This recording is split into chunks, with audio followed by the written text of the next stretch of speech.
Hi guys, welcome back to Two Worlds Collide podcast. On today's episode, we have the Honourable John Ruddick. I hope you guys enjoy. And that's it, we're live. John Ruddick, welcome to Two Worlds Collide podcast, mate. Thanks for coming on. Terrific to see you, Sam. Thanks very much for having me. Congratulations on your podcast, which is really emerging as a force, and it's good to be back in the state that I was born in, South Australia. You born here? I was born in Mount Gambier. I left when I was 3, but I've always, when it comes to Sheffield Shield and other things, Big Bash, I'm always sympathetic to South Australia. What about the AFL? Do you follow the rugby over in New South Wales? Follow the rugby league. Yeah, and a lot of people get angry at me for calling it rugby. Yeah, well, look, I fully understand why people who aren't into it don't know the distinction, because it looks very similar, but no, they are very different cultures. They look similar, but the different people play them. Yeah, you get, I'm pretty sure rugby league is your public school kids, and then union is your private school kids. That's what's been told to me in the army many years ago when I didn't understand. Look, that's largely accurate. Rugby union has also had over the decades a very good Aboriginal recruitment program. So, Aborigines are really talented when it comes to rugby league. And a lot of them don't really, they can be very good at the age of 10, but then they sort of don't make it by the age of 20. But rugby union was always very good. You're right, it's a private school sport. But they were very good at picking, just noticing particularly talented Aboriginals. So that was one thing rugby union did good. Yeah, that's good. It's good. Hey, can you do me a little bit of a favour? Yes. Just rip this mic a bit closer to your body. There you go. Okay. There you can speak like that. But, mate, hey, I want to talk to you about one thing with multiculturalism. Yeah. Because you put a bill through Parliament, New South Wales Parliament the other week. I did. Was it rejecting multiculturalism? It was abolishing New South Wales multiculturalism, which is the Department of Multiculturalism, which costs us $75 million a year. And so we were just going to abolish it and replace it with nothing. Now, I've proposed the bill. Now, we're going to have a debate on it in coming months. Now, we know the Labor Party and the Greens will vote against the bill. The really interesting thing, Sam, is what are the Liberals and the Nationals going to do? Okay, so it's sort of going to wedge them. Because I would guess 80% of people who vote Liberal or National would say, yeah, that's fantastic, Libertarian Party. Let's abolish the Department of Multiculturalism. And I'd say 90% of Liberal Party members and National Party members would say, yeah, abolish it. But their parliamentary team can be very weak. So it'll be good. But look, the Liberals and the Nationals did recently support a bill that we proposed, which is about uranium mining, which is banned in New South Wales, and we're trying to lift that ban. And the Liberals and the Nationals did do the right thing recently, so that was a positive. So do you think you have any success with this bill? Well, look, even if we get it through the upper house, okay, with the Liberals and the Nationals, we would go close, but then we wouldn't be able to get it through the lower house. Mm-hmm. But it'll be a good symbolic move if we can say that one half of the Parliament has said we should abolish it. But look, by moving a bill like this, which we fully agree with, what the best part about it, Sam, is we get 20 minutes to make the case before the whole Parliament, and they can't do anything about it. And they've got to sit there. Now, sometimes the parliamentary chamber looks like it's quite empty, but there's about 500 people up in the offices watching. They've got to hear the case about why we shouldn't be wasting $75 million on multiculturalism. Now, the reason why Libertarians wanted to abolish overnight at least half the government departments. This would be top of the list. But in addition to the fiscal side, the economic side, you're saving money.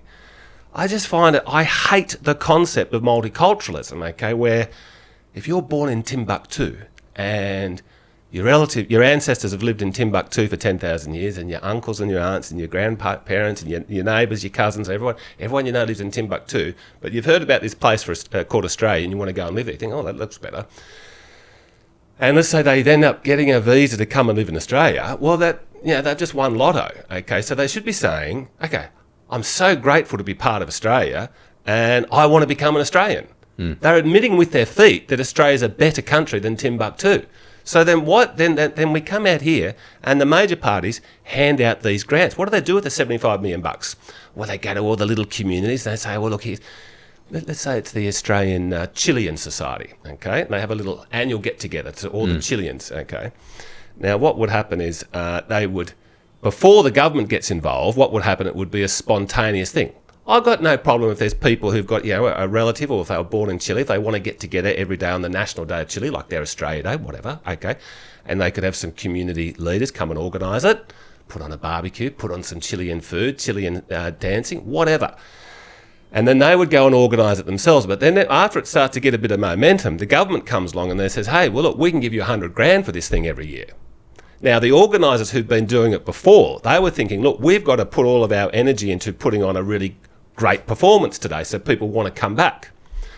And a big part of that is, well, we can raise money if we put on a good product. But now when the government comes along and says, oh, you don't need to worry about fundraising, here's a $100,000 cheque. And they thought, oh, thank you so much, government, thank you so much. But then there's strings attached. If they take the government money, saves them a lot of effort. But then their major thing that they're thinking about, those organisers, is not how to put on a good show and get people to want to come. They're now thinking, how can I keep the government happy? Because they're giving us $100,000 every year. And then the government says, well, okay, here's your $100,000, but you've got to have a welcome to country. Now, this is a Chilean association, right? And then you've got to have a transgender bathroom nearby. And then you've got to, say something about climate change, all these strings attached. So we're just saying, look, we're not saying we don't want you to have your little, remembrance thing of your national homeland. Okay, do it yourself. Do it yourself. Don't get the taxpayers to pay for it. So it's just that would be the top of the list. If the Libertarians came to power, Sam, the Department of Multiculturalism would be the first to go.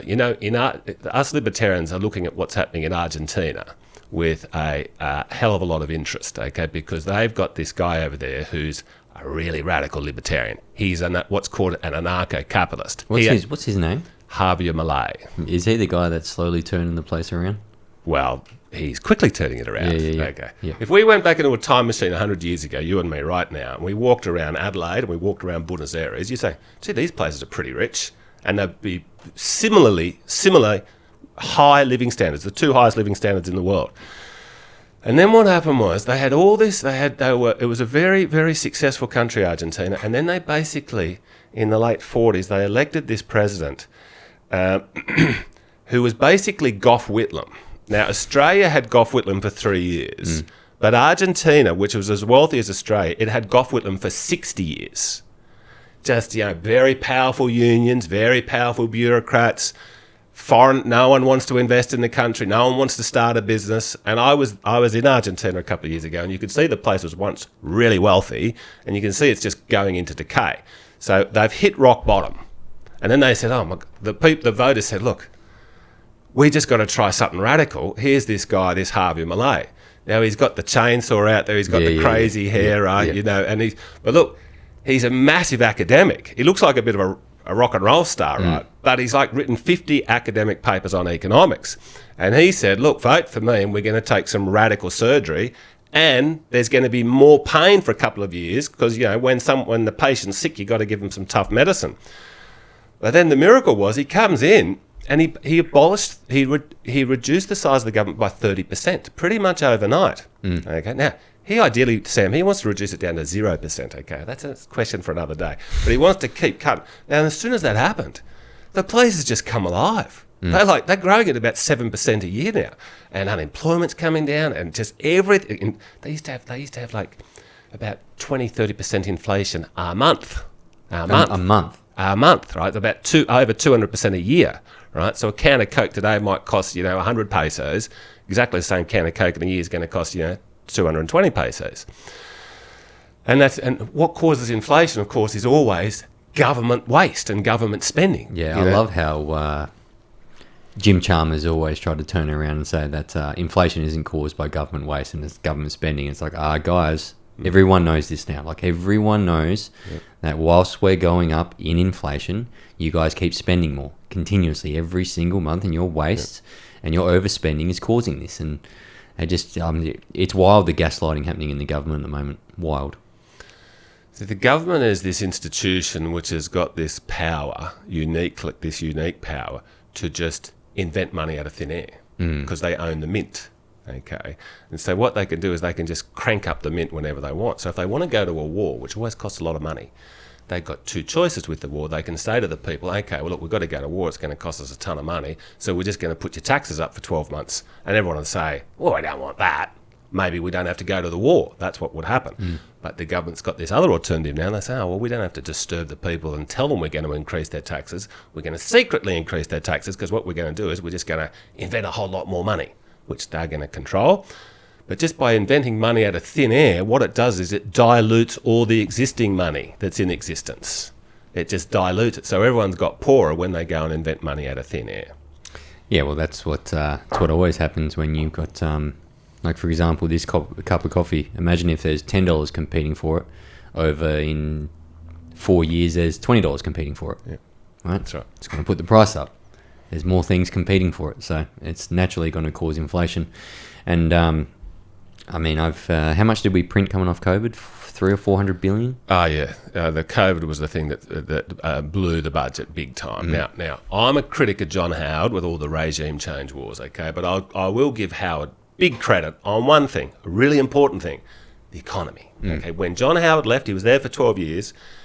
He handed over to Kevin Rudd a national debt, federal debt, of about $20 billion. Now, that is basically nothing. It's the equivalent of owning a $10 million house in the best suburb in the Adelaide Hills, and you owe about $100,000 on it. You're in a good position, okay? Be better not to have the debt, but who cares? Now then Kevin Rudd comes in and he says, vote for me, I'm just like John Howard, I'm a conservative on economics. Okay, so Rudd gets in there and of course he's just licking his lips, okay? Oh, the GFC comes along, oh God, I know I was going to be a fiscal conservative, but we're just going to throw all this money around and we're going to blow 60 billion on the NBN. Well, now good old Elon Musk has told us, oh, we just need Starlink, we could have saved the 60 billion. Anyway. So Rudd comes in. Now, by the time the Rudd and Gillard government, they were there for 2 terms. So remember, the debt's 20 billion at the end of Howard. And then at the end of Rudd and Gillard, 6 years later, it was about 250 billion. Now, that's not good, but it's still, we were very low compared to the rest of the Western world in terms of the government debt. Now, it would have been better if we hadn't have blown that money, but still wasn't that bad. And Tony Abbott and Joe Hockey were the opposition leaders, the opposition treasury, and they were saying, "Oh, vote for us! The government debt's gone out of control. The debt's gone out of control. It's up to $250 billion." And I thought, well, okay, it'd be better if it wasn't there. Look, it's not a crisis. Don't freak people out. We should be paying it off. And if the Liberals get in, I thought they would pay it off. Now, then what happened, Sam, was they got rid of Tony Abbott. Tried to pay off the debt, but he didn't try that hard, and he backed down when it got a bit tough going in the polls. Before COVID, so we've had Abbott, Turnbull, Morrison, and before COVID, the stupid Liberals who used to be good on running the economy, they've taken Rudd's debt for no good reason from 250 billion to about 580 billion. There wasn't any wars, there wasn't a recession, there wasn't a pandemic. It was just, oh well, we don't have the courage to cut spending. Okay, then COVID came along, and it goes from 580 or whatever it was to basically $1 trillion. And then now it sort of has stabilised now, but it's still going up a little bit. Okay? Well, it's still forecasted to get at 1.3 or 1.2 by 2028. Yeah, all these forecasts, they kick the can down the road. Okay, but then they're trying to say, well, it's still going to go up for another 3 or 4 years, and then our models say it's going to start coming down. Well, that never happens. They're right about the first bit. Oh, it's going to go up for a little bit more. I always think to myself, if you're forecasting national debt to go up, don't you think you should do something about it? Yeah, that's right. Like, you are literally looking at a business going, I'm going to lose X amount of money. Maybe I should make some cuts. Yeah, that's right. In the government, but no one ever does it. Yeah. It's the weirdest thing ever. And I think, that's probably why the distrust in the government is happening at the moment. So many people are just turning away and turning off, trust in our politicians. I don't think we've been this is my very short political career over the past few years, but I don't remember a time in my life where people were so distasteful of political members or the government. I'll tell you another thing, talking about the economy, that's really annoyed me, and it's really dawned on me just this week what's happened. We've been told for about 20, 30 years now that the unemployment rate in this country is 3 or 4%. And everyone says, oh, well, the debt might be high, the inflation's going up, growth might be stagnant. But look, doesn't really matter because pretty much everyone that wants a job has got a job. Yeah, how many government jobs are there? Yeah, well, there's a ton of government jobs. And there's people on the NDIS aren't included on unemployment. But this is the thing I worked out this week. Who measures that the unemployment's 3 or 4%? The government doesn't. Department of, Australian Bureau of Statistics, the ABS. So the government's reporting on the government, it's only 3 or 4% unemployment. People walk around, it's not too much of a crisis. When I left school, unemployment was about 12% in this country, and people were really freaked out about it. Now, what I found out this week, Sam, is Roy Morgan, the polling company, when they ring up people and say, who are you going to vote for, they're asking another question now. Are you employed? So this isn't the government asking people. This is Roy Morgan ringing up 1,000, 2,000 people, and they say, yeah, you're going to vote Liberal, National, One Nation, whatever. And then they say, look, are you currently employed? And they said that there's about 12% of Australians are unemployed. So people who want a job and who don't have a job. And I looked into it. Well, why is the ABS lying to us so much? Okay. The rules are, if you're working 1 hour a week, you're not unemployed. No way. You're probably getting a lot of Centrelink income, but you're making some. You might be working at the bar down at the RSL. 1 hour. 1 hour, and you're not 1 hour. unemployed. Wow. And they've been lying to us. So people are walking around thinking, yeah, things don't feel great, but unemployment's not bad. No, unemployment's really bad, and the government's been lying to you about it.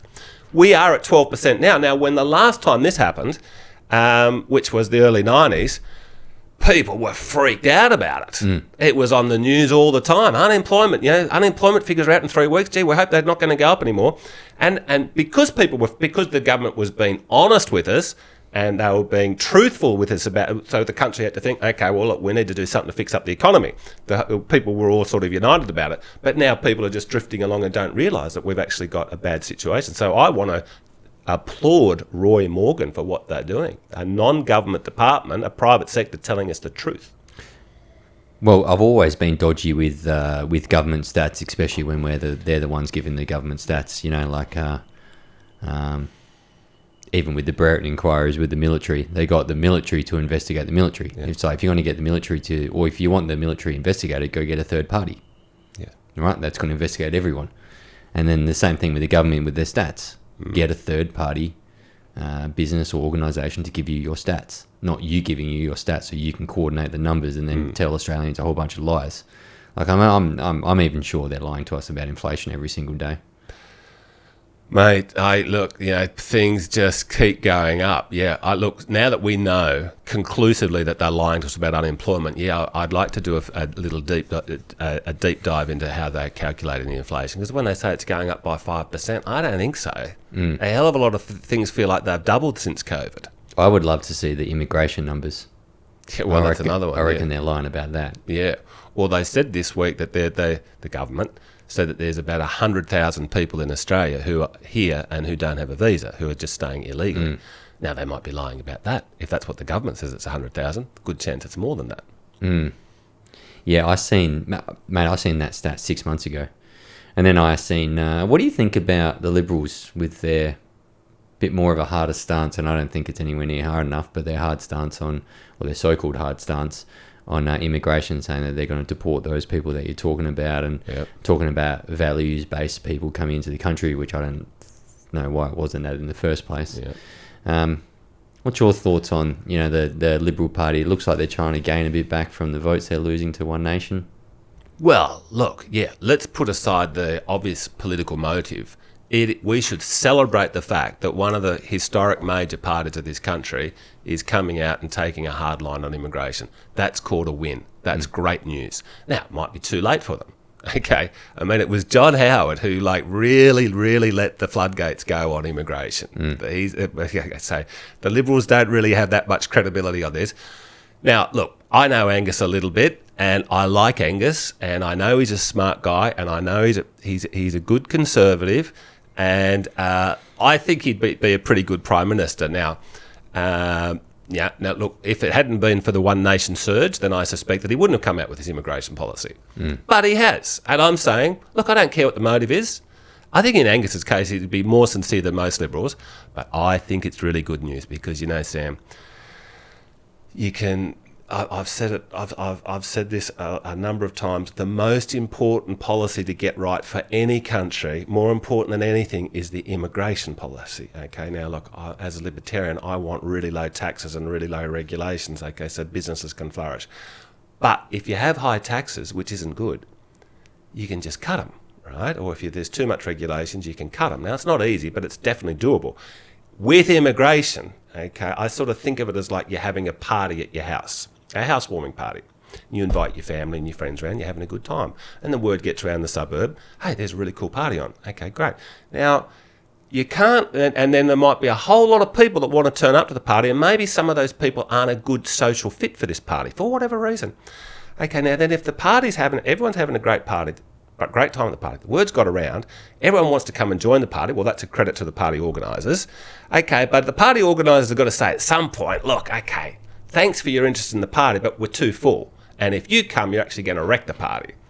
Now, with immigration, right, if we let people in here who are not going to be a good fit, and it might be our fault that they're not a good fit, but let's just say that they're not a good fit for whatever reason, it's really hard to do anything about it. Okay, as Western Europe is seeing right now, as Donald Trump is seeing right now. Donald Trump said, vote for me and I'm going to kick the 9 million illegals out. Okay, look, I think they're doing their best, but I mean, I think, what, they kicked out 100,000, 200,000 or something? They're nowhere near the targets. It's a very, very, very hard thing to do, right? Because illegals will marry an American and they'll have a baby, okay, and it just gets messy, messy, messy. Then you go around and pick them up and they run over the back fence and there's a police chase. It's messy, it's ugly, okay? So why don't we prevent that happening in Australia? So we don't even have to deal with that in the first place. And that's why I've been saying we should have a 5-year immigration pause. Just let's stop for 5 years. There can be some exceptions, not many. But we have a 5-year pause, but I don't want viewers to think after the 5-year pause it's back to business as usual. No, because just as important as the pause is a 5-year debate, a respectful debate, a sober debate for 5 years in this country, in venues like this, in the parliaments, in the newspapers, okay, TVs. We have a debate about what's the optimal immigration program for the next 50 years. Let's get it right. Because if we get it right, it'll be terrific. Terrific for us, terrific for whoever we decide is going to come into this country. But if we keep going on the current track we're going on, which is all around the Western world, the left have got this policy, bring in left-wing voters. Bring in people who are going to require a lot of government services. That's been their approach. That's how much they love their countries. This is why when Joe Biden, when he had dementia, but the people around him didn't have dementia, and they basically just let that southern border come in, empty out your jails from Guatemala and Honduras and everywhere else. Let all your criminals come in, walk up there, and the Americans will let you in. And they did, okay, because the left wanted them to come in here. And that's what they are bringing, they are importing voters, because the left don't have as many babies as the right, generally speaking. Lots of exceptions, but generally. So where are they going to, and they love power more than anything, well, they've got to import voters. Yeah, I've taken the very hard stance lately of deportations and a re-migration program. I'm starting to think to myself now that there's too many people that are in this country and have been led in this country over the past few years that need to be re-migrated home because Australia is for Australians, and I don't want these people in my country. That's where I've gotten to, especially when they're starting to name, little parts of Melbourne, Little India and all these places. I'm heavily against that, and I get called a whole bunch of words, but I'm an Australianist.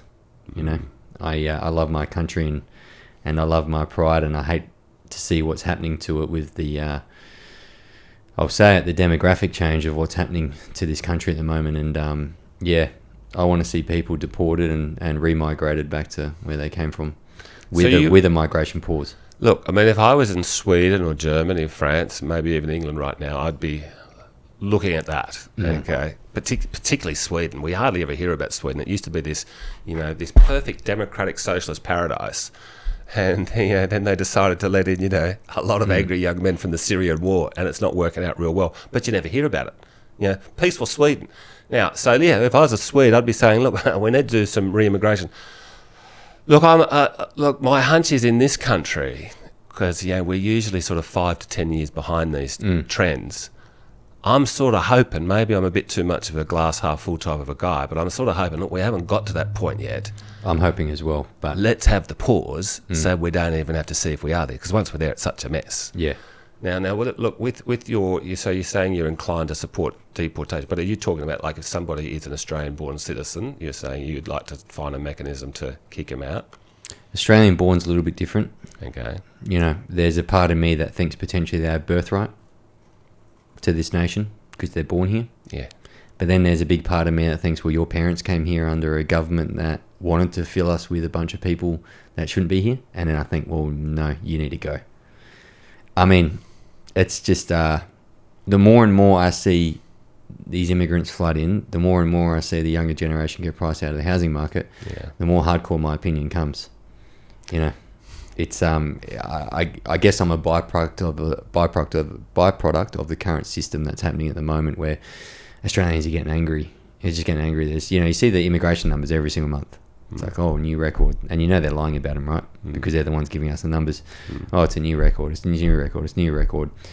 And with our ever raising inflation, money printing, debt, there comes higher levels of immigration. And I'm getting to the point where a Rupert Lowe type situation in Australia, I might want to see that. That millions must go. I maybe want to see that. I actually tweeted it today. What did I tweet? I said, deportations and remigration is required. Millions must go. And I said, the right side of politics isn't going anywhere as hard enough as they should be on this subject.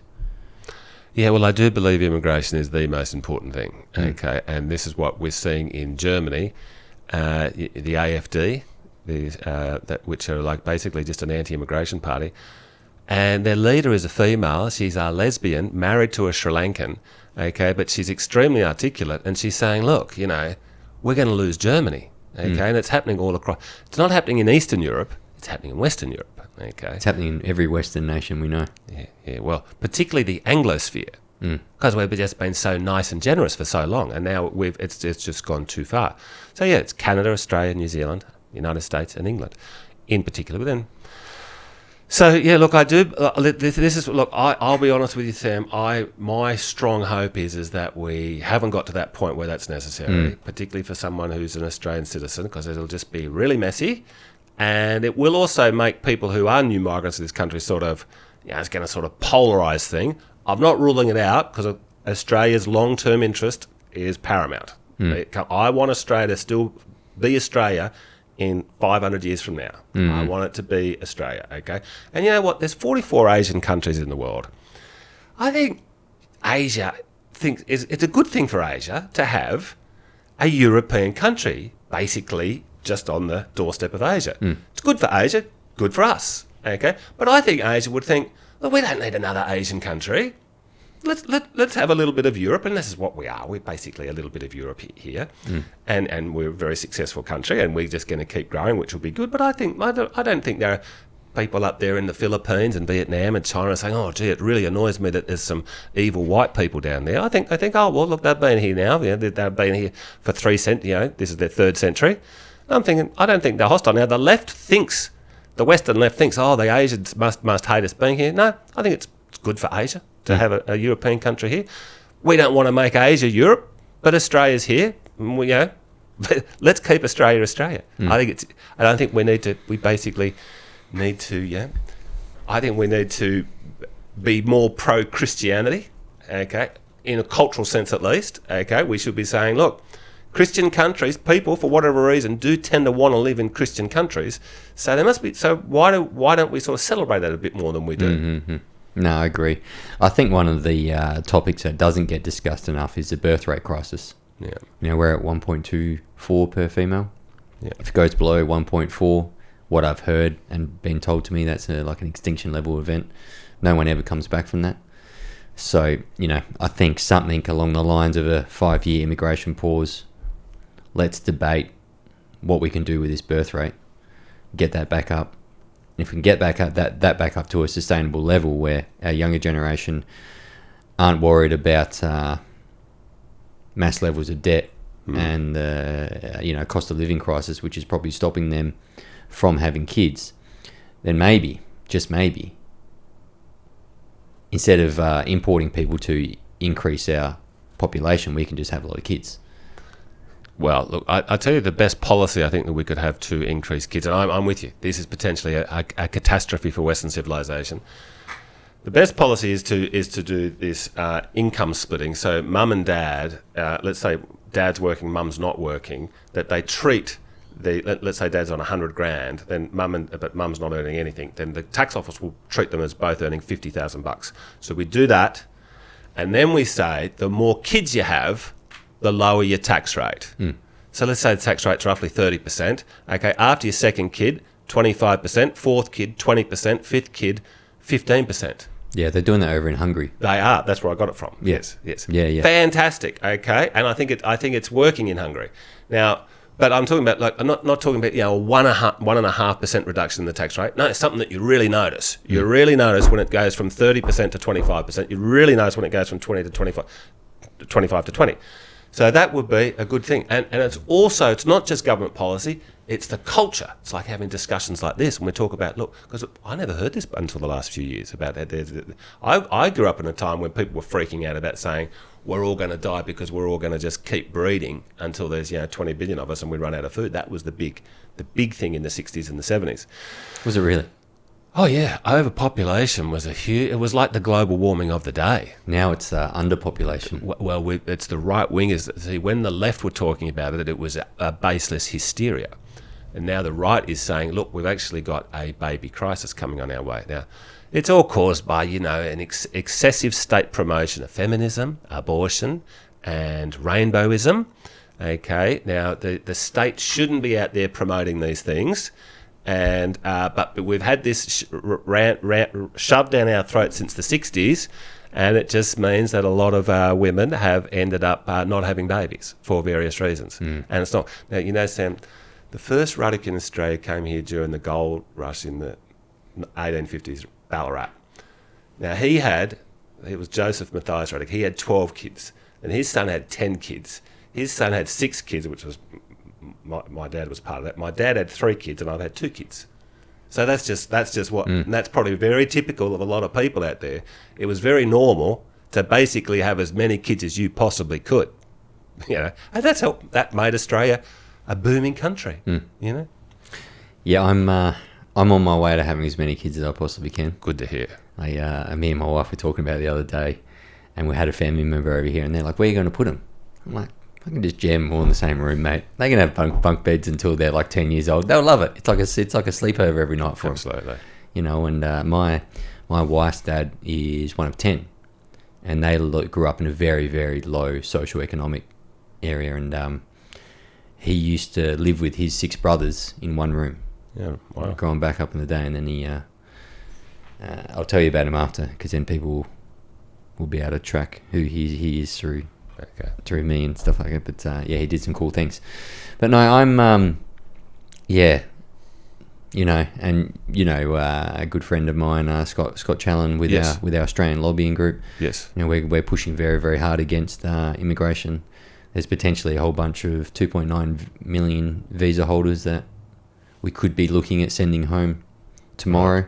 Right. Citizens a little bit harder, but at the end of the day, like, if this keeps going with this Anthony Albanese government, the way it keeps going, and if, God forbid, if they take power again in 2028, I mean, I think past 2030, there'll be some pretty big noise about deportations and remigration, just like what's happening with Rupert Lowe over in the UK.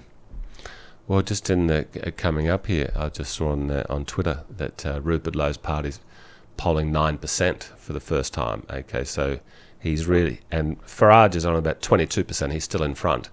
But, so Rupert is now... It's not just social media chatter. It's actually showing up in the real world. So, but there's no UK election for just over 3 years. Really? Yes. They have 5-year terms. Wow. I did not know this. That's right. So they're in a whole lot of trouble, because Keir Starmer will just keep importing people to get the votes, right? That's right. The UK, they sort of did invent this whole concept of modern democracy, and they basically don't have a Senate. They've got the House of Lords, which doesn't do much, and it's not elected. So the House of Commons, and he's got a big majority there, but they do not have an election until, I think, August 2029. That feels like forever. But Australia, the first people that drafted our constitution said that we would have 4-year parliamentary terms, but then at the last moment it was changed to make it more democratic. It is more democratic having shorter terms, because if the people are cranky, they can throw the bums out. But if you've got a 5-year term, then they... Look at Starmer. That poll I just mentioned about Rupert Lowe. Starmer's Labor Party, the incumbent government of Great Britain, with a massive majority of the House of Representatives, they'd had about 14% support. Yeah. Okay, no, and we can't do a thing about it because there's no election for 3 years. One thing, Sam, that the Libertarians believe in is recall elections, which they have in some of the United States, which is if you get here in South Australia, let's say in 6 months' time, 70% of people hate Premier Malinowskis. They're out in the street wanting to get rid of him, right? We can't do anything about it. Under our Westminster system, the only thing that could happen in that situation is the governor could sack Malinowskis. Now, that's happened once or twice in Australian history, but let's say that. But in the United States, what you do is, when you've got a really unpopular politician, you can get, it's usually about 5% of the entire state to sign a petition saying we want to recall this person and have a fresh vote. And you only need about 5% of people to trigger it. Now, people think, 5%'s easy. No, it's not. You got to walk around, knock on doors, and you got to get a whole ton of people to sign a form saying that it's the recall. But what it does is it keeps the politicians on their toes. They think, look, if I'm really bad, the people will recall me, which means there's basically a by-election. It doesn't happen often in the United States, but it happens every now and again. And there would be a recall election in the UK right now if they had the mechanism, but they don't have the mechanism. And we want to have that mechanism in Australia.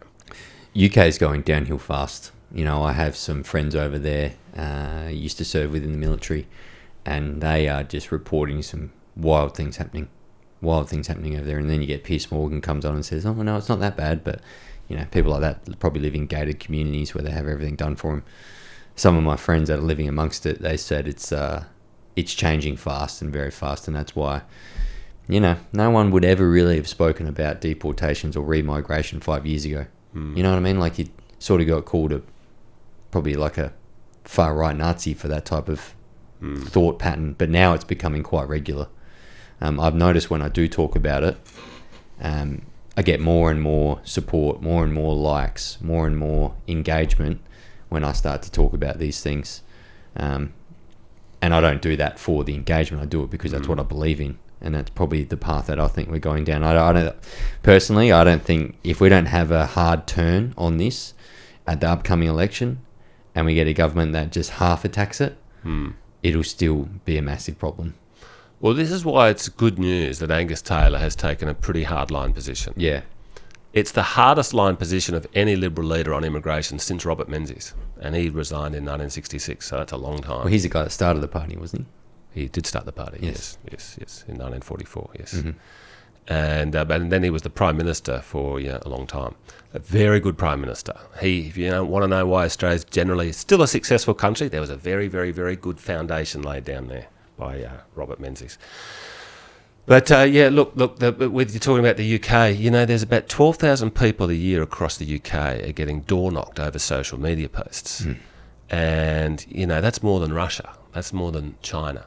And it's not just more. It's like 10 times more, 20 times more. That's right. Now, most of these door knocks do not end up in a court appearance.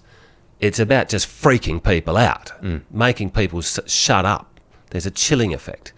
But some of them do end up in court.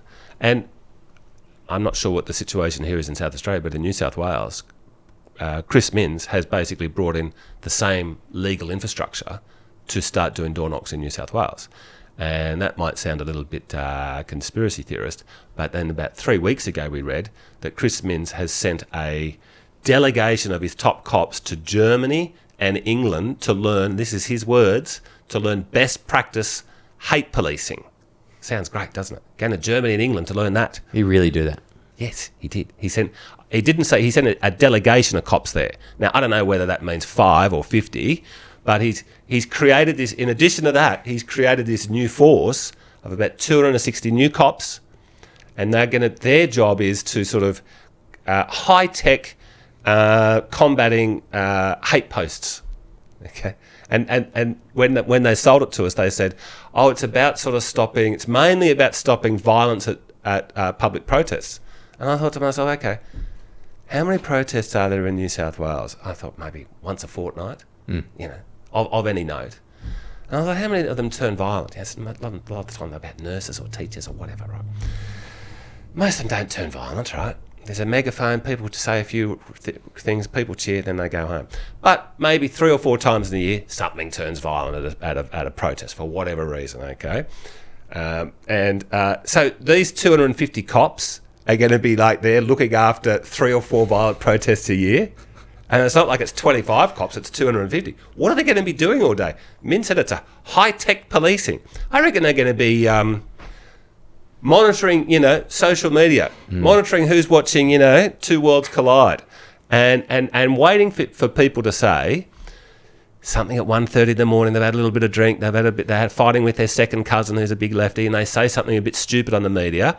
And then what the cops do in England and Germany is they knock on your door at 5:30 a.m, wake you up, freak you out, kids. What's going on? What's going on? And there's 4 coppers there. Did you say this last night on the social media? And then what everyone does in this situation is, like, everyone, 95% of people, they say, oh, Mr. Officer, look, it was my second cousin. He was being rude. I'm sorry, maybe you wouldn't have been too far. They just can't stop talking about it. It's really important when the cop knocks on your door, you confirm your name, you're polite, but you basically say nothing. I do not recall. Yeah.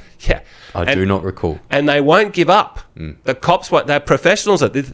If you say, look, I've got nothing to say, and they say, did you say this on social media? You say, look, nothing. I'd prefer to speak to my solicitor. And but I just hope the viewers, if it does happen, let's hope it doesn't happen. But if it does happen, restrain yourself, confirm your name, and just. And what they'll do is they'll ask you the same question 10 times. And then what they'll try and do is they try to give you the impression that these cops at your door are on your side. And it was the top cop down at the station who said that he says, oh, look, we sort of half agreed with your post. This is what the cops will say to you in person. I said, look, we half agreed with it, but it's just the guy at the station wanted us to come down and have a word with you. So if you've got something to say, that's what they do. And I had a mate who was in the cops. They're very slimy. Very slimy. I had a mate who was in the cops, and he was telling me, when they used to do random breath tests and when they do these things, they go out there, and if they get an arrest, they go back into the station, they just slap high fives. They just say, I got one today. And another guy says, I got 3. It's just like a competition. You can wreck people's lives over this thing, but that's how they think. I'm not surprised at all. I'm not surprised that's how they operate. They definitely have like target numbers for arrests. They have target numbers for speeding fines, all that. It's all based off KPIs for them. KPIs that will potentially ruin someone's life. That's right. It's all throughout the government, I'm assuming. Probably not just the coppers, it would be everywhere. But I did see the other day, because there's a few pages that I follow out there that are probably more very left-leaning pages, like very pro-Palestine pages. I just like to see what they're up to. And they had a win in court. Yeah. Well, what happened after Bondi is, we actually proposed a bill that would prevent, in the immediate aftermath of a crisis, to prevent the Parliament passing a law for 3 months, what we call a cooling off period. That would be good. Yeah. Wouldn't have got these hate group laws in that were potentially going to be the hate speech laws, which were potentially going to shut down this podcast. That's right. And the anti-speech laws and the anti-gun laws. Yes. Now, if there's a 3-month pause where you just constitutionally can't make a law, what are we going to do in that 3 months after a big tragedy? We're going to debate about what is the best legal response. And maybe the answer to that will be no legal response. But we can have a serious debate. But what happens after an event like Bondi, which something of that magnitude only happens once every 20, 30 years, but as soon as it happens, and the politicians go and do a press conference, and you've got 20, 30 young journalists there, most of them female, and they're saying, what are you going to do? What are you going to do? What are you going to do? And the Premier's, we're looking at taking tough action. We're looking at taking tough action. What are you going to do, Mr. Premier? What are you going to do? So he's got to look like he's doing something. He says, we're going to recall Parliament. We're going to bring in really tough new laws. And that's what. So they're rushed laws made when people are understandably emotional. If we had a 3-month debate, a 3-month wait, where they just couldn't pass a law, I think we'd end up with better laws. And I think in a lot of these cases, they'd be saying, you know what? Look, this was a one-off situation. We don't need to burden future generations with less free speech or less access to firearms. Now, the best example of a cooling off period would have been after 9/11, which I was 30 years old when that happened. Totally freaked everybody out, and Wesley Clark, a pretty senior guy at the Pentagon's come out now and emphatically said, look, about 2 days after, I was told that we're going to invade 7 countries. Yeah, that's a clip. It's a viral clip going around. That's right. Yeah. And he's a credible guy, Wesley Clark. And I believe that's entirely what happened. They basically decided when they were really upset about 9/11, 3,000 people dead right in the heart of New York, 2 beautiful buildings, totally unprovoked. And people were also thinking, is there going to be more attacks? Okay, and everyone's really upset. And a lot of people in Washington, a lot of politicians and journalists knew people on those planes. These are planes going, from Boston to New York. There would have been, well-known people on there, which there was. Now they then decided, let's go and blow up the Middle East, for a quarter of a century. We're still living it. And but if we'd had a 3-month pause where we say, look, we can't make any decisions, let's talk about what's the right thing to do here, that would have been better. Especially given what I think I know now about that whole situation. You get off the back of Afghanistan, then they went into Iraq. There were no weapons of mass destruction in Iraq. I mean, that was probably more for the oil fields, the petrol dollar, and all that type of stuff that they still invade countries now today for that. And they try and tell us a different story for it. But, the people, there's a certain group out there that keep buying the same narrative that the governments keep pushing about invading people. And, I'm a product of that Afghanistan war. The funny thing was, for them to invade Iraq, it was weapons of mass destruction, and Saddam Hussein had terrorism links to Afghanistan, which were completely false. Yeah.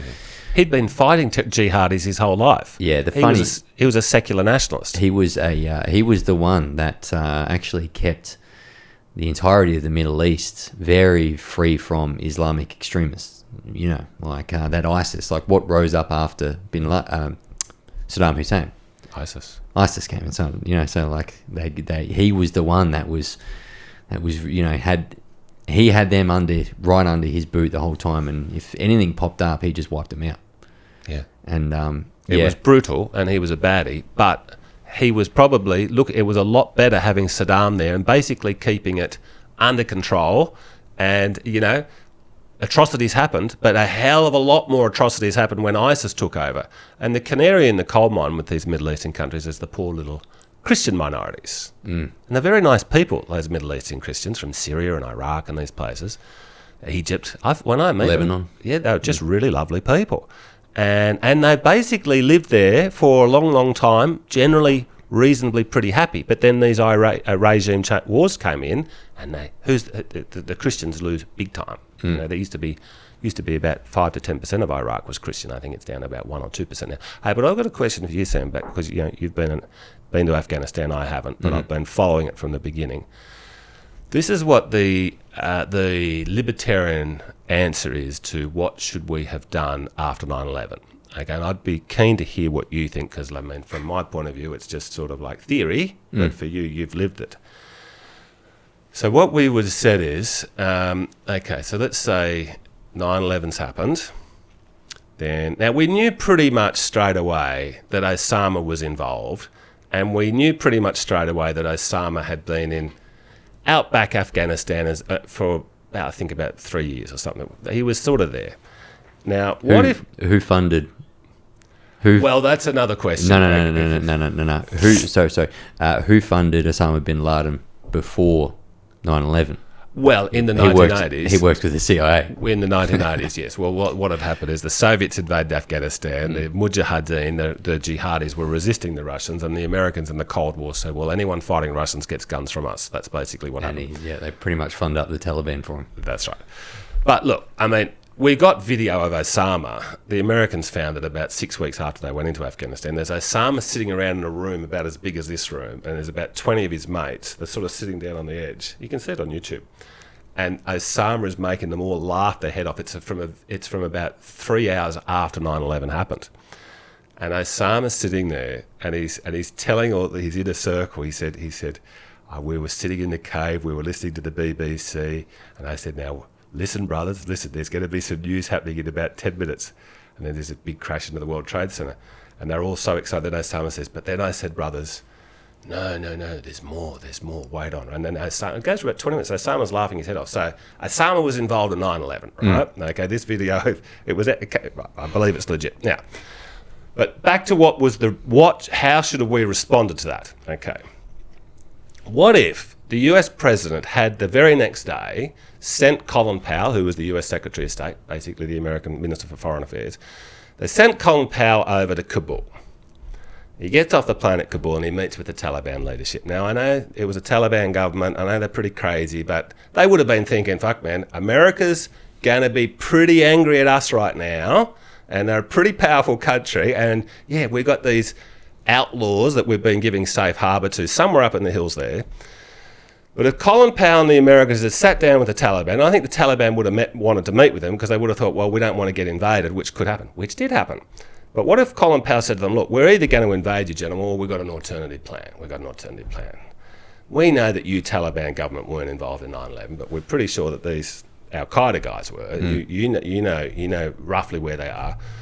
We'll give whoever can capture Osama and his henchmen $1 billion for whoever captures them, plus 30 US passports for whoever that person chooses. They can go and live in Oklahoma if they want. If they bring us Osama and his top henchman. And Mr. Taliban, if that plan works, we'll give your government $10 billion US.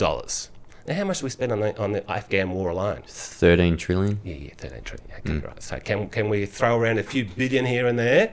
Now, you've been there. I've been to India. I spent 6 weeks in India. Different, but half similar. I'm guessing if there's $1 billion on the line, they're going to find Osama, aren't they? You reckon that's what would likely happen? Well, a better chance. Yeah, and I probably think it was, I don't know, that's just the American way though, right? To hit back hard. Yeah. You know, I think it was more about them saving face of their patriotism more than anything else going back. Yeah. I think that America, the people demanded it. I reckon that if they went back with that type of approach, which was probably better, right? Me and you strategically thinking now that we've seen 25 years later, when the emotions have died off, and we literally fought the Taliban to replace the Taliban with the Taliban. Looking back on it now, you probably would have had a more strategic and less emotional response to it. And yeah, that probably would have definitely been the better option. But underestimating the American patriotism, I think that potentially people maybe would have went harder at the government and said, no, we need people to die over this and we want Americans to kill them. Well, good chance you're right. I remember being very caught up in it and being, thinking we just got to bomb these bastards. Absolutely. I was all in favour of it. Now, so it would require very good leadership. Now, if under this scenario where we basically put a bounty on Osama's head and we've captured him alive, we then take him to New York, we then have a trial, televise it, and then we execute him at the end of it. Win-win. So we've got our vengeance on him, and we could have, have a totally legit court case. Now if America then said, look, it was pretty bad what happened with 9/11. These guys did it. We've punished them. We're not going to punish innocent people who did nothing like this, like a goat herder in outback Afghanistan who had nothing to do with it. We're not going to kill people because of something that Osama did. Now, then the world would have looked back at that if they'd just got that whole thing wrapped up like that. Everyone would have said, man, America is a good country. They are a Christian country for getting and moving on from this. Okay?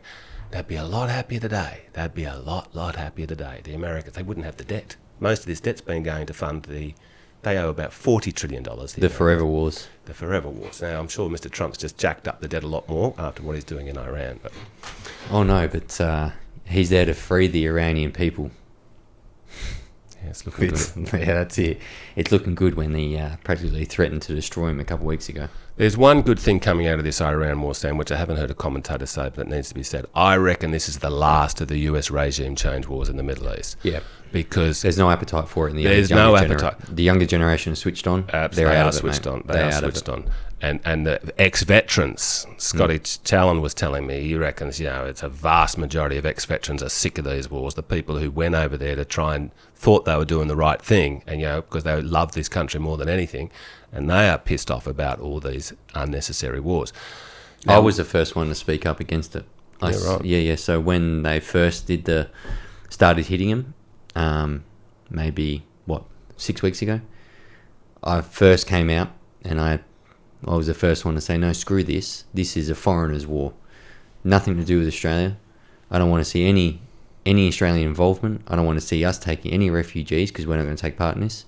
This is a foreigners' war. Let them fight their wars. If they want to go continuously bomb the Middle East which only redirects a whole bunch of refugees back to this country anyway. Like everyone always gets surprised. They're like, why is there so many Muslims here? Well, maybe if we didn't, bomb them for the past 2 decades, they wouldn't be here. Yeah. Right? If we didn't bomb them in their mud huts for the past 2 decades, they wouldn't be here now. Yeah. When you displace people from years and years of regime change wars overseas, don't get surprised when all these people come here. Yeah. And I was one of the first people to say this for Foreigners' War, and did I get attacked for it? Oh, a whole bunch of seemed like Israel First Australians really decided to come at me for that one. I was like, oh, Jesus, what's going on there? Yeah, well, I have noticed that, at the beginning of this, if you put out a post that was sceptical of what the US and Israel was doing, you would get a lot of blowback. But I have found it has turned around. Massively. Yes. Massively. Didn't take long, did it? Yeah. It took Iraq about 3 years to turn around.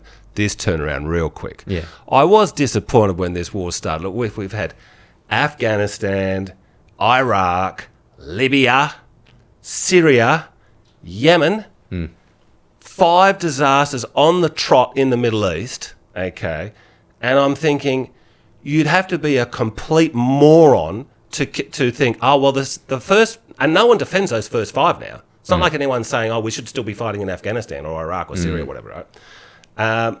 Well, we could be saying, 5 out of 5 losses is bad, but no, this 6th one will work. But there were still people on good old Sky News and the Murdoch press who's saying, no, this one's different, But they've all given up now. Yeah. And look, when these other regime wars started off, they were never wildly popular in America, but they were sort of, had more than 50% support. But they also had good propaganda, I felt like this one, I was like, where's the propaganda behind it? Like, there's nothing behind it. It's just like, I'm going to go invade. It's like, okay. Yeah. Really? We're really going to follow the orange man into this one again? I mean, it's just... when you look back at it all, like, oil, the petrodollar, the US dollar, it's not really about caring about the Iranian people. If they cared about the Iranian people and being treated as such under that type of law, we'd still be in Afghanistan. We wouldn't have left. If we're still caring about people in the Middle East, let's be real now. Like, I would probably still be fighting over in Afghanistan for that right. But we don't care about the people. There's something else behind it. Like all these wars, everyone knows there's something else behind it. And whether that be greed, dominance, oil, the petrodollar, the US dollar reserve, big-ass countries just playing dominoes with pieces here and there, Venezuela, Cuba, potentially, Taiwan, when you just think that, we're all just very, very small pawns in potentially a much bigger play here for the global elites and all their big countries and what they do with their dollar and their oil. Maybe they're not in these countries for the reasons they tell us they're there for. I used to really believe they were. I fell for the propaganda after 9/11. Me too. You joined the military, so you. Me too. Yes. Yep. Now I was fully in favour of Afghanistan, fully in favour of Iraq, and I was following it really closely, and I cheered it on publicly, and it's just going really bad. So you get to about 2007, 2008, and I'm saying to my mates, I'm saying, okay, I was wrong, this was a mistake, but and this is what I said, I do truly believe that Howard and Blair and Cheney and Bush, they really did have good intentions. Didn't work out, but I think they were trying to do the right thing. Now, the big turning point for me was then about 3 years later, Libya, when Gaddafi's there. And Gaddafi was the big baddie from the 80s. He was like the big baddie from the Middle East in the 80s. But then we didn't really hear from him for about 3 decades. And then the Arab Spring takes off. Now Gaddafi was like Saddam, a tough bastard, but he'd spent his whole life fighting radical jihadis. He was a secular nationalist. Baddie, tyrant, okay, but he was against the jihadis. So when the Arab Spring blows up, the jihadis in Libya said, okay, now's our opportunity to wipe out Gaddafi. Gaddafi said, okay, well, I'm going to wipe you out first. So there was going to be a battle, and Obama and Hillary and Macron and whoever else, they said, oh, well, this is a massacre, this bad old Gaddafi. Now, Gaddafi was the one success of the Iraq War. Because Gaddafi rang up Tony Blair after they'd rolled Saddam at the beginning over weapons of mass destruction, and Gaddafi rang up Blair and said, you know what, I actually do have a nuclear bomb program. I don't want you to do what you just did to Saddam. Would you like to come down and help me dismantle it? And in exchange, can you start giving Western investment into Libya? Tony Blair said, that's a deal. He went down there for a big state visit. Happy, happy, happy. Gaddafi said, yeah, we're building a nuclear bomb. Here's all the stuff. You dismantle it.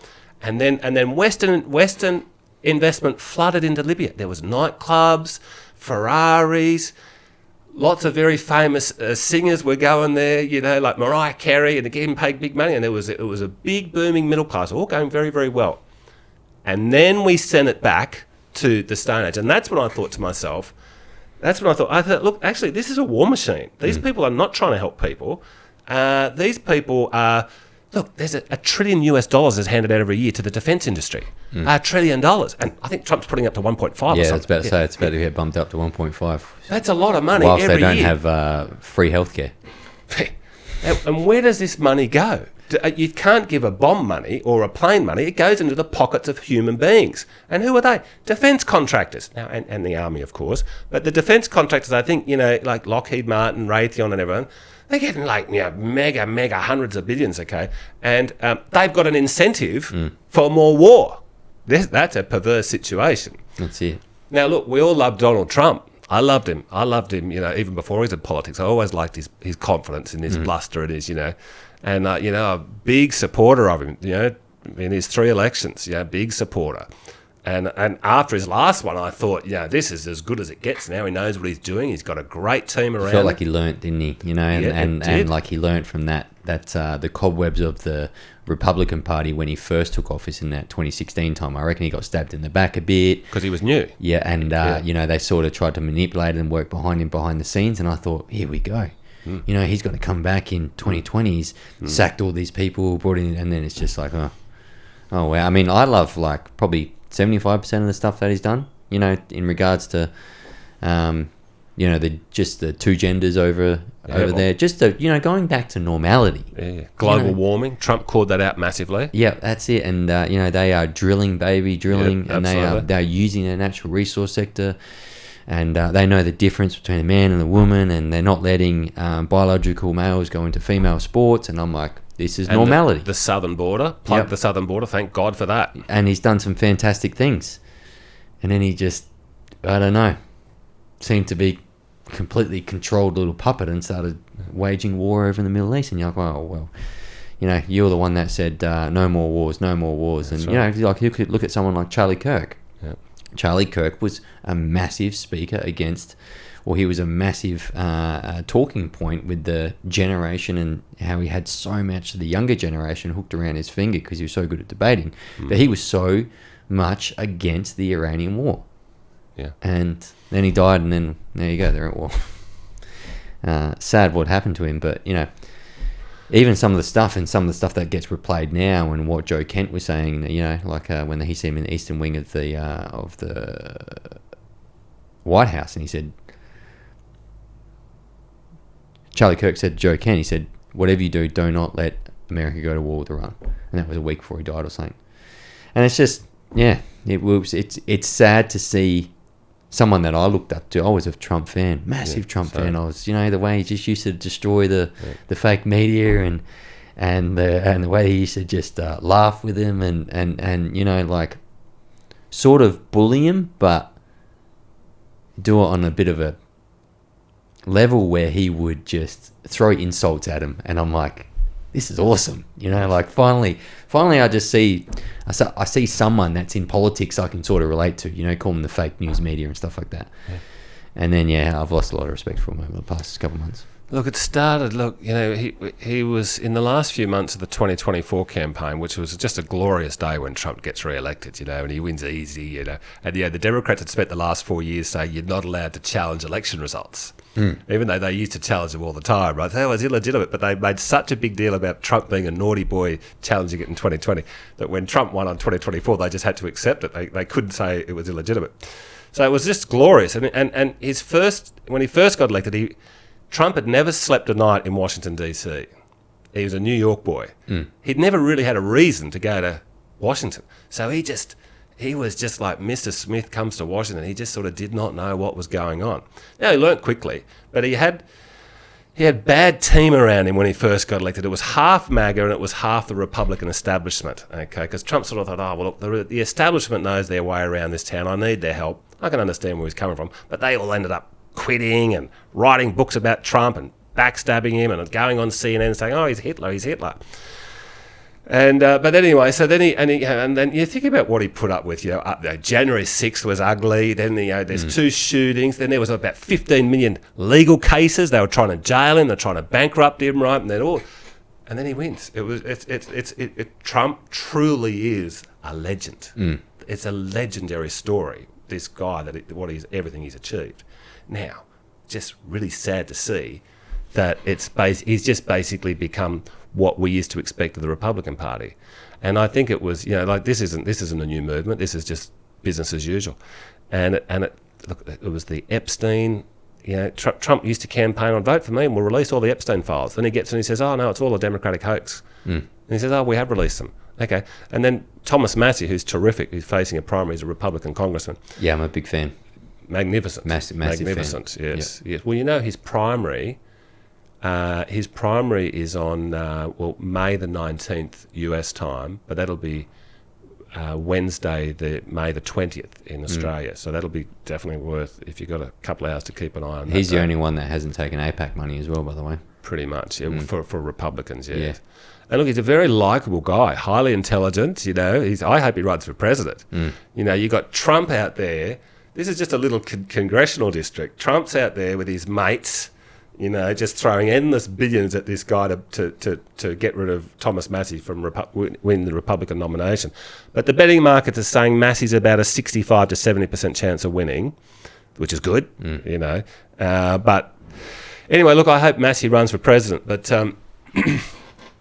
but yeah, no, Trump with the Epstein stuff and now the Iran war, and Trump's, remember how pathetic he was, like a little child. He wanted the Nobel Peace Prize.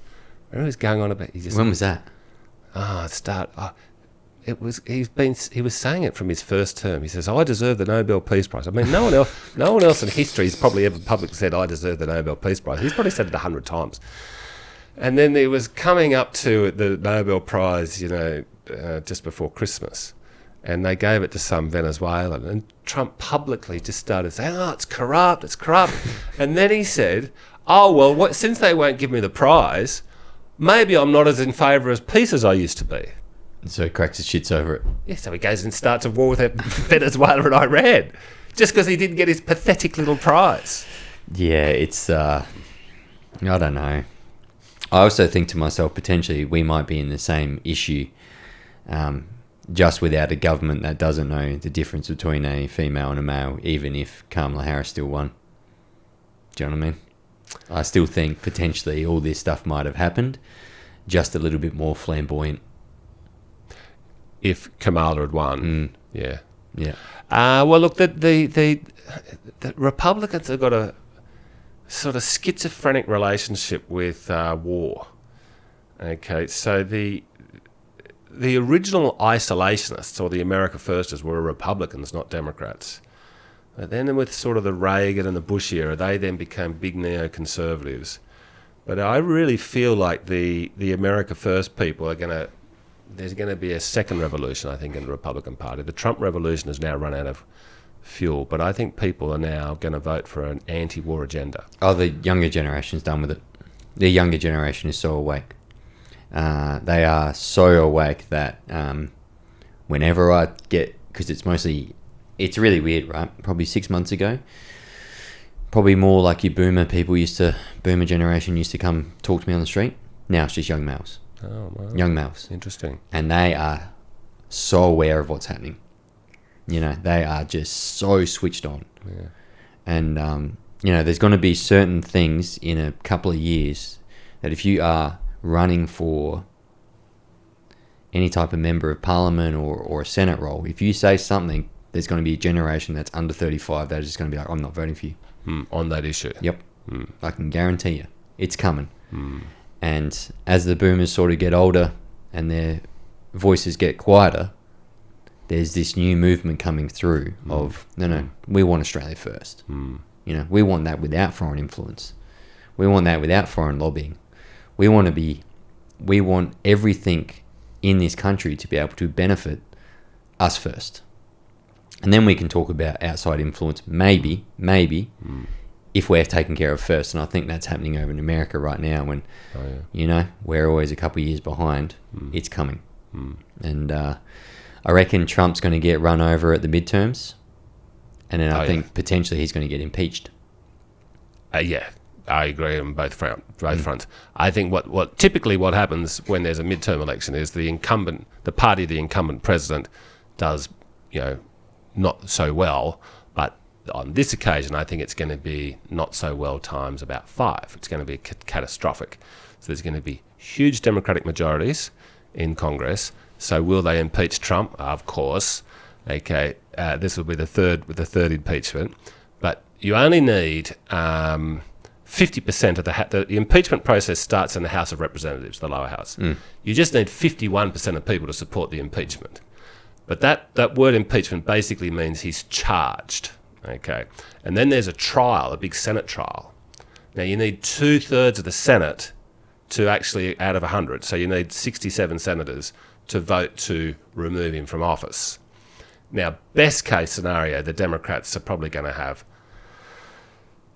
60 senators. Okay, they'll probably be closer to 52 or something, right? But they're definitely not going to have 67 senators to impeach. However, it's getting to the point now where there might be some Republicans who will vote, not impeach, to remove from office. They'll definitely need to have some Republicans say remove him from office. He'll definitely need them. Now, I'm not saying that they will, because if a Republican senator that does vote to remove Trump from office, well, he or she's going to have a lot of trouble with their own primary. But the mood's turning so much now, maybe it won't matter so much. So, look, I hope I hope he's not removed from office. I think sadly, Sam, I think he's an 80-year-old man in about 2 months. Now, look, he's never had a drink, he's never had a smoke, never taken drugs. That's all good. He's got a pretty good mind on him. You don't get to 80 and be who he is without having a pretty good mind on him. But he's never really looked after his health much. He loves his Coca-Cola and his Big Mac. And Big Macs. That's right. So I think at some point his brain is going to sort of start to wind down. I hope he's been acting pretty weird lately. Hopefully it's not the Joe Biden type winding down. Yeah. He was shaking hands with ghosts. Yeah. That was something else, wasn't it? Yeah. American politics, presidential politics, putting aside how consequential it is for the world, it's the greatest theatre in the world. Now, do you remember during the debates when they were debating about golf handicaps? Do you remember that? Oh, yeah. Yep. And I was just like, wow, the leaders of the free world are debating in front of the world about their golf handicaps with all these problems. Yes. Trump's calling him out for lying about his handicap. Oh my God, wow. But no, look, I'm almost at the point now where I just don't care what happens outside Australia. Like you see with this news and fuel crisis and wars overseas, I'm just like, I'm so over it, and I just want to focus on what's happening inside our country. And it's here's a good one. What's your prediction for the 2028 election? How do you think this is going to play out in Australia? Well, look, it's going to be all about one nation. It depends upon what one nation does. Now, look, I'm sorry to say, I think if I had to bet my life on it right now, I'd say Labor and the Albanese government will get re-elected. Okay, that's just because you've roughly got the Liberals and the Nationals, which have been around forever. Now, you mentioned earlier that Menzies started them in 1944. True. But the truth is the Liberal Party had just basically rebadged itself since Federation about 3 or 4 times. It was the same organisation, the same people, the same constitution. They just happened in 1944 to say, let's call ourselves the Liberal Party. They used to be called the United Australia Party. Anyway, so it's been around for a very long time, and it's been a very, very successful political party. It's been more successful than the Republicans in the United States or the Conservatives in the UK, who've been in power over the last 150 years, about 50-50 in the UK and the US. The two major parties, they split at 50-50. But in Australia, since Federation, the Liberal Party and its ancestors have governed this country about 73% of the time. That's good. I did not know that. Yes. So we basically, out of the 7 longest-serving prime ministers in Australian history, only one of them is from the Labor Party. Okay, yeah. But the myth is, it's in our lifetime we've sort of seen Labor governments. Okay, but in the Hawke-Keating government, they won 5 elections. No other Labor government has won more than 2 elections, although Albanese's just won 2 if he wins the 3rd one. But anyway, what's going to happen at the 2028 election? I'll tell you how it could come out that Angus Taylor gets elected, and he'd probably have to be in coalition government with Pauline. That could be a very good government. But, I mean, the thing that will help the Liberals more than anything is the economy. If people start to realise, look, they're lying to us, we actually are in a recession now and you should panic about the economy. Angus Taylor will be very good with the economy. But they've tricked us through what I was saying before about the unemployment. People can feel something's not right, but it's not like the Channel 9 News at 6 o'clock is saying, we're in a recession, panic. Okay. Which is good. If there is something to panic about, you should panic. You should take some drastic action to fix it up. But look, the interesting thing is what's going to happen with Pauline. Okay. Now, I've got an interesting little story for you, Sam, about my Pauline experience. So when in 1996... I had been a young Liberal, very active young Liberal for about 5 years. Were you in the Liberals? Oh, yeah. You get kicked out? Oh, they tried to kick me out several times. I ended up writing a book called Make the Liberal Party Great Again. Oh. And it was all about... Before Trump had his Make America Great Again? I was so pro-Trump, I wanted to be associated with Trump. Okay. So, I only joined the Libertarian Party because of COVID. Because I didn't want to take the vax. And I didn't take the vax. I'm a clean blood, pure blood they call them. Good to hear. Good to hear. I won't get shedding off you. But yeah, no, look, I was in the middle of COVID. Gladys is putting us into more lockdown. ScoMo's got us up to $1 trillion worth of debt. ScoMo had just sold us out on the global warming BS at Glasgow or whatever. And then more lockdown and then compulsory vaccines. And I just thought to myself, man, I'm out of here, Liberal Party. I tried to, But anyway, back to 96. I'm a active right-wing young Liberal. And we'd just had 13 years of Labor government. And we were really, really, really wanting there to be a Liberal government. And so and the polls were pretty much saying that Howard's going to win. And it was like a really jubilant time to be a Liberal Party activist at the time. And people look back at the Hawke-Keating government as a pretty good government. And I think they were a pretty good government. But in the last term was Paul Keating as Prime Minister, and they'd done good economic reforms in the 80s. I know your mate Jared Ruddick disagrees, and I love Jared. We only and we agree strongly on everything, except for economic policy, but we'll fix him up at some point.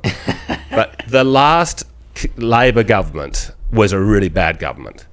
Change the flag, get rid of the monarchy, integrate with Asia, be ashamed of our Mabo, be ashamed of everything. Okay, so we were really keen to get rid of Keating. Doesn't sound like it's much too different from today. Yeah, well, that's right. Be ashamed of everything, want to change the flag, want to be flooded with half the planet. That's right. So we got rid of Keating. But John Howard had been the opposition leader for a year before he got elected as Prime Minister. But he had been about 6 years earlier the leader of the opposition, when Hawke was at about 75% approval rating. And John Howard was about 18% approval rating. 75% approval rating? Oh, yeah, Hawke was huge. Ooh. Hawke was huge. Hawke used to get criticised by the left for governing like a Liberal. And on economic policy, he basically was Margaret Thatcher. Okay, this is why he was successful. He was a trade union guy who used to love drinking beer, and he's one of the boys. But he basically... And so the Labor Party movement loved him. That his economic policies were Liberal policies, and that's why he was successful. But what happened with... So what had happened is Howard was the opposition leader in the mid to late 80s, or the mid-80s. And the John Laws show used to be a big, massive talkback radio show. It was huge. And John Howard went on the John Laws show, and he said, I think we might be letting in too many Asians to the country. This was about 1987. He didn't say it directly, he just sort of played with it, right? And there was such outrage in the media and his party room. They said, racist, racist, racist, racist. John Howard's a racist. That the party rolled him about 3 weeks later, and they put a guy called Andrew Peacock in as leader. Anyway, so he lost his job for apparently being a racist. Now, then what happens is, 6 years later, when he becomes the opposition leader again, and it really felt when he became the opposition leader that he would be the next Prime Minister, because Keating was really unpopular at both stages. But then John Howard had this racist sort of legacy that he had to deal with. So what he did is, he gave an interview to Greg Sheridan at The Australian, and he said, I was 100% wrong about what I said about immigration at John Laws. And it was just like this whole article. I'm so sorry. I repent. It'll never happen again. I'm really, really sorry. And then what? So he's now this anti-racist crusader. Okay, that's John Howard. Now then with about 2 weeks to go before the 1996 election, when Howard wins and an independent called Pauline Hanson won, what had happened is 2 weeks earlier is that Pauline Hanson was the Liberal candidate for the federal seat of Oxley, which is sort of Ipswich in Queensland. Now, that was Labor's safest seat, okay? And it was expected to be a big pro-Liberal swing across the country, probably particularly in Queensland, but no one ever thought that Oxley would vote Liberal. And so, but all the major political parties always want to run a candidate somewhere. Every seat, even if you're going to get 10%, well, say, look, we're a major party, we've got to fly the flag. Okay. So the Liberals just they'll put up anybody. I say, yeah, I'll put my hand up. I think she's been on the local council as a Liberal.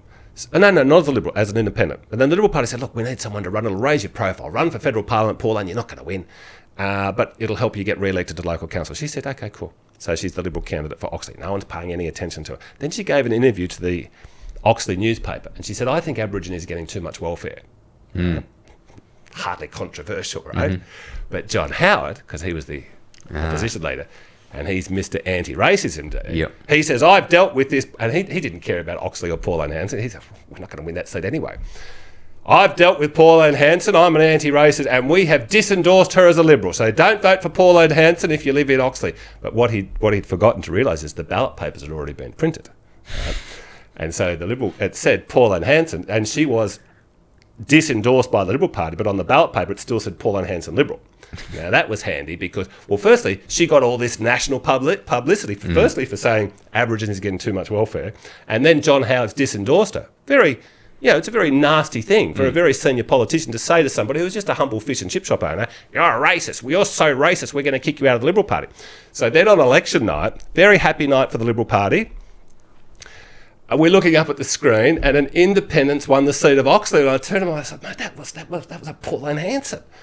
And it was like a big deal. So she's won, right? Now then she didn't know anything about federal politics, right? She'd been following it. I've got a mate who's actually I've just got to know him quite well.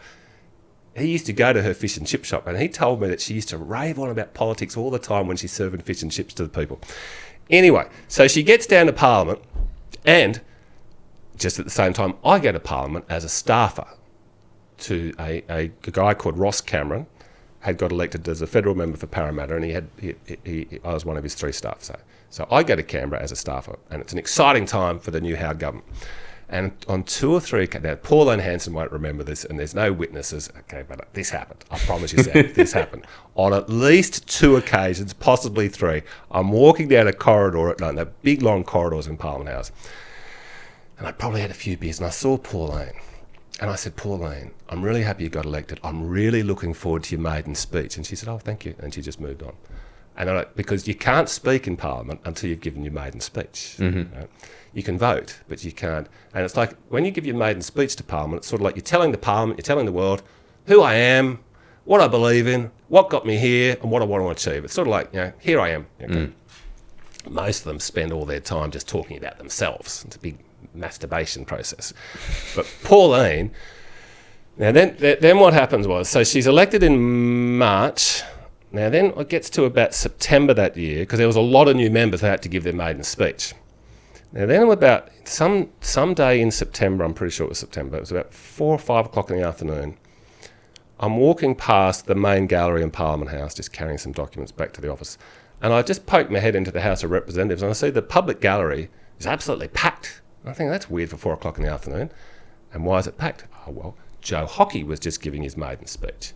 And Joe Hockey was a big private schoolboy from the North Shore of Sydney, Mr. Charisma, being a young Liberal president of New South Wales, young Liberal federal president. And he'd got into a big, nice, safe North Shore seat at the age of 29, and he just thought, I'm here to be the Prime Minister. I've arrived. Okay. So why was the public gallery packed? Because Joe Hockey, the Ultimate Network, he's invited all of his mates from his private school. There's about 400 people in the public gallery watching him. All of his CEO mates, all of his Liberal Party mates, okay, just anyone that's going to help Joe for PM campaign. So I just poked my head, and I was in the right-wing faction, so I wasn't really very friendly with Joe Hockey.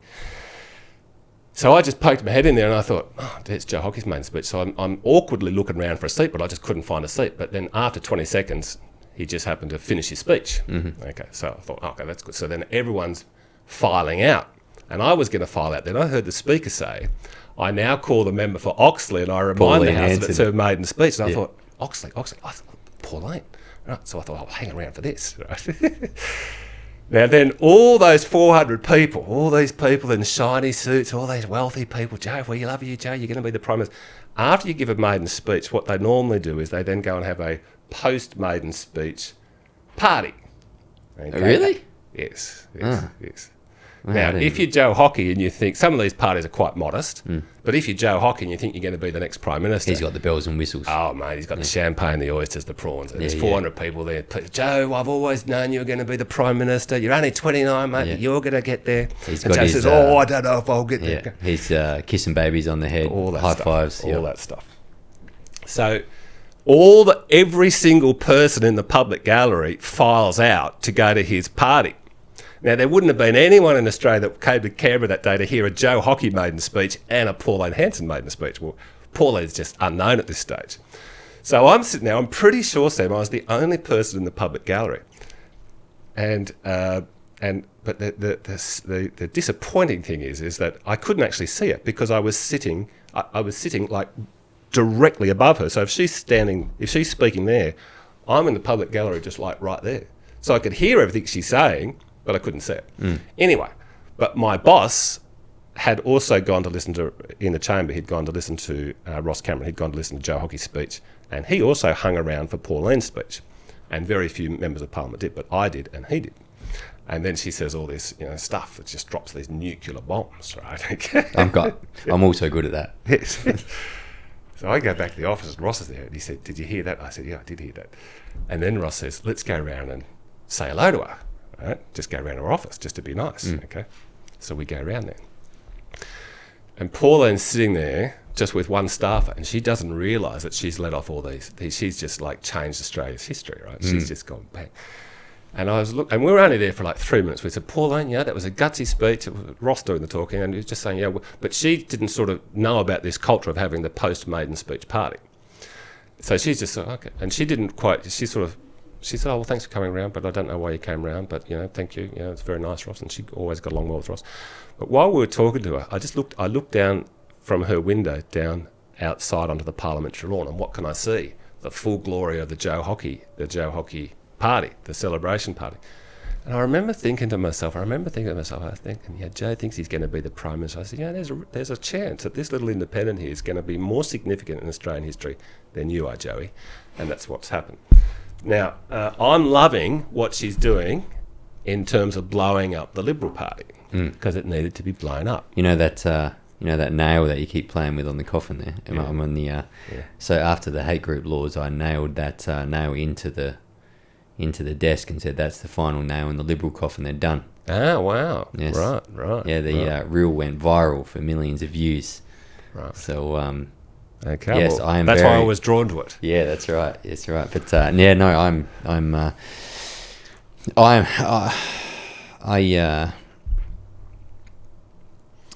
know. Look, I would love to see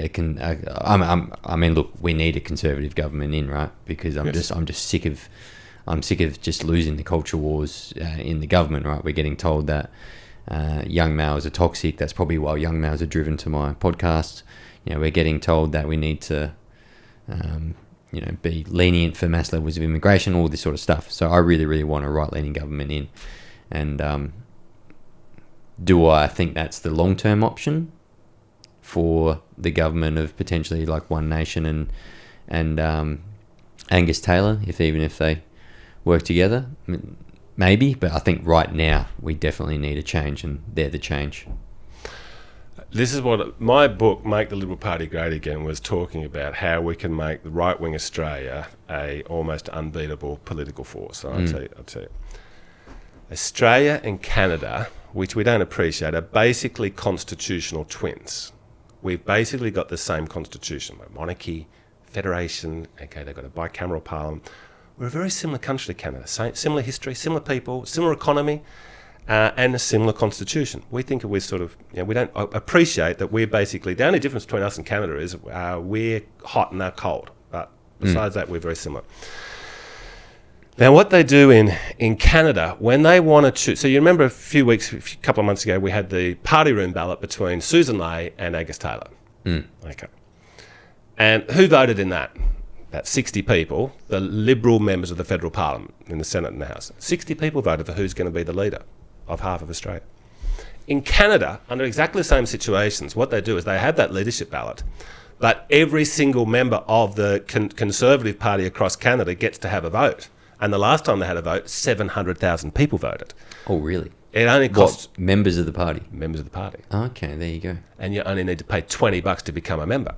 And when they have a ballot for leader, and this isn't just the Conservative Party in Canada, it's also their left-wing party. And they do it to some extent in the UK, but they do it better in Canada. And it goes on for about 5 months.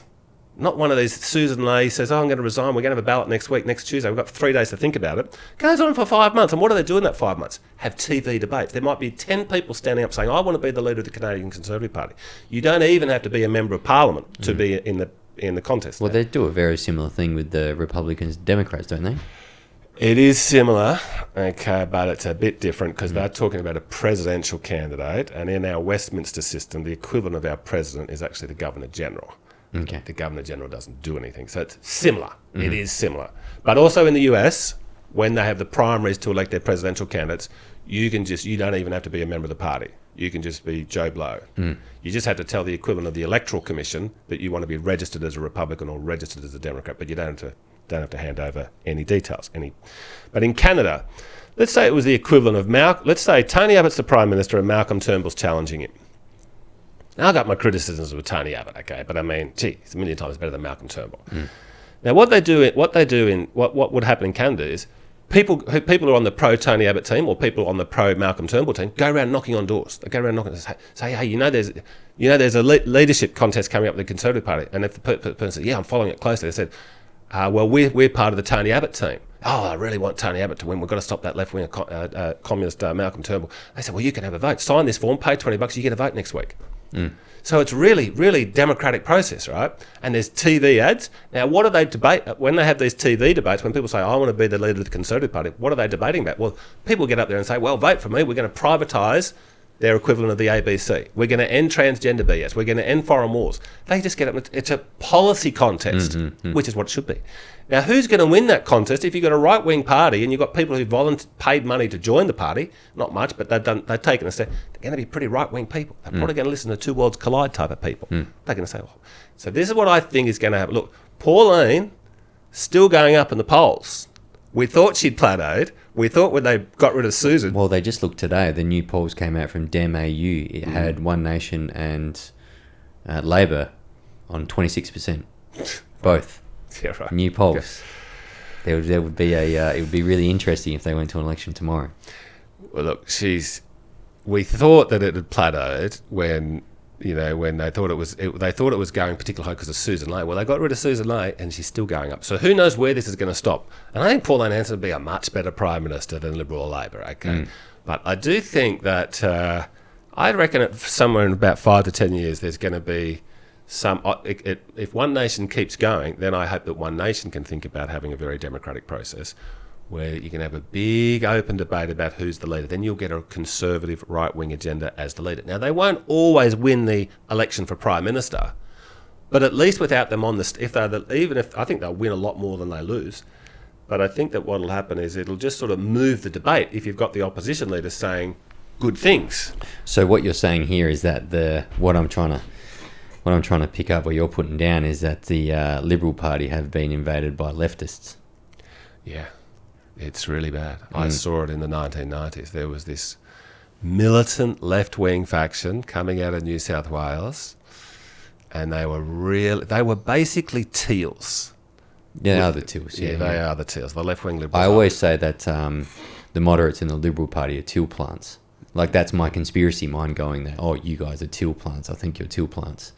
And those same teal plants want open borders and mass immigration. Yeah.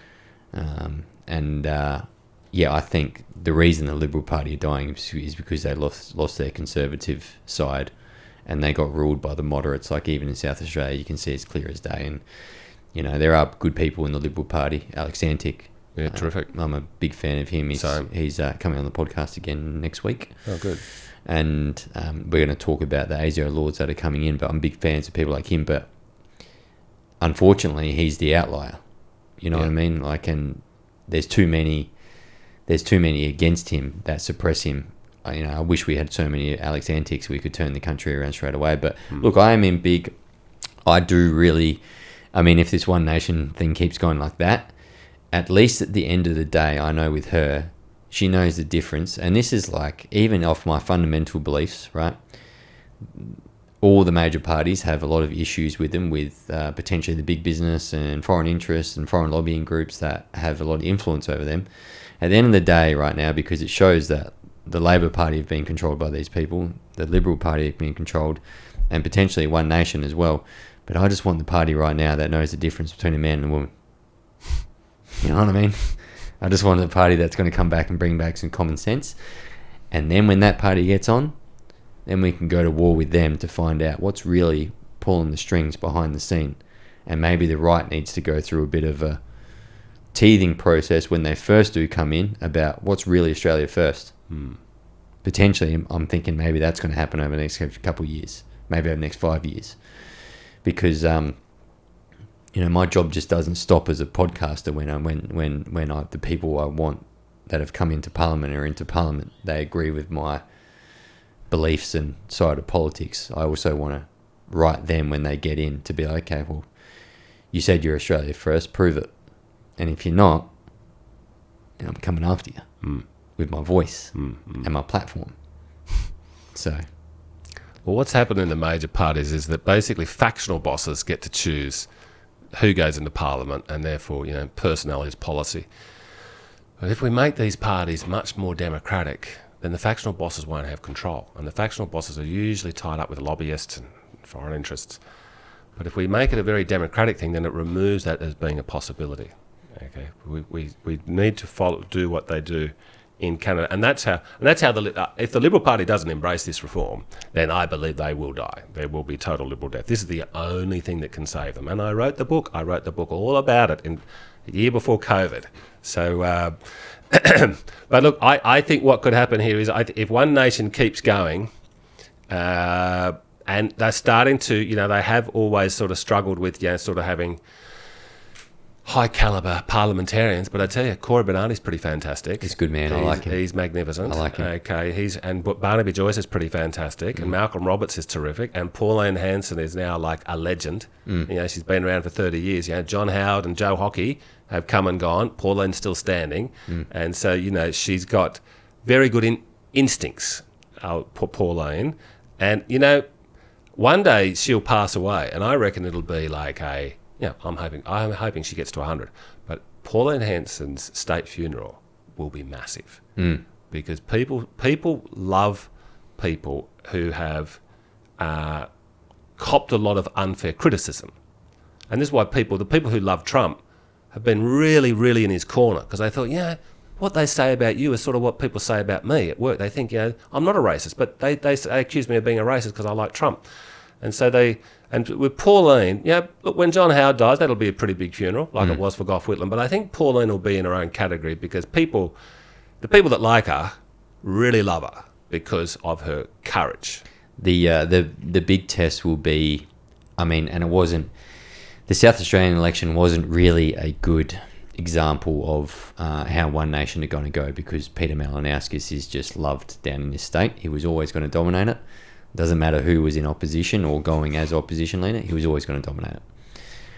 The test is going to be what happens in Victoria and what happens in New South Wales in the state elections in the next coming what are they, end of this year and then next year. That'll give a really good basic example of how One Nation is going to go federally at these next 2 state elections. And those 2 state elections, I mean, like Melbourne is LA, the California of South Australia. They are long gone.